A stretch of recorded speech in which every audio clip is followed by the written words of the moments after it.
Les 4 groupes d'interlocuteurs du psaume 91. Le premier groupe est celui de l'homme qui s'adresse aux hommes pour fortifier leur foi en leur disant au verset 1 « Celui qui demeure sous l'abri du Très-Haut repose à l'ombre du Tout-Puissant ».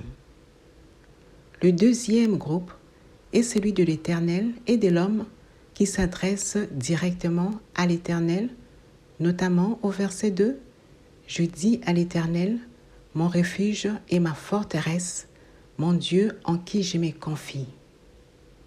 Le troisième groupe est celui du Fils qui répond à l'homme à la place de l'Éternel en lui disant au verset 3 « Car c'est lui qui te délivre du filet de l'oiseleur, de la peste et de ses ravages. » Ce verset 3 du psaume 91 marque l'humilité de l'Éternel qui aurait pu dire à l'homme « C'est moi qui te délivre du filet de l'oiseleur, de la peste et de ses ravages. » Mieux vaut pour l'homme de laisser les autres parler de ses bienfaits afin d'éviter de tomber dans le piège de l'orgueil ou du vantardise. En effet, l'homme dit à l'Éternel qu'il est son refuge et il est sa forteresse.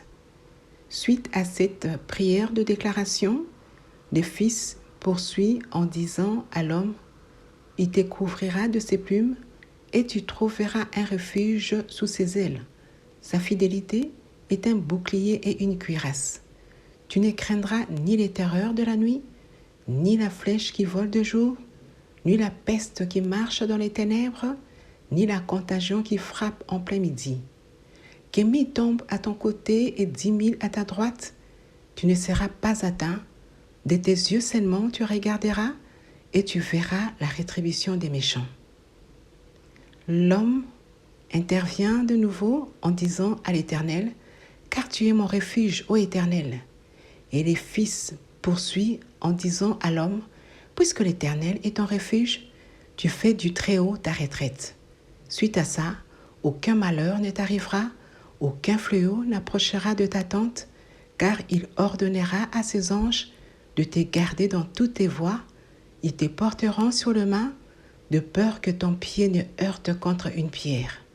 Tu marcheras sur les lions et sur l'aspic, tu fouleras les lionceaux et les dragons. » Première conclusion, faire de l'Éternel son refuge assure à l'homme la protection divine et faire de l'Éternel sa forteresse assure à l'homme les pouvoirs et la force de marcher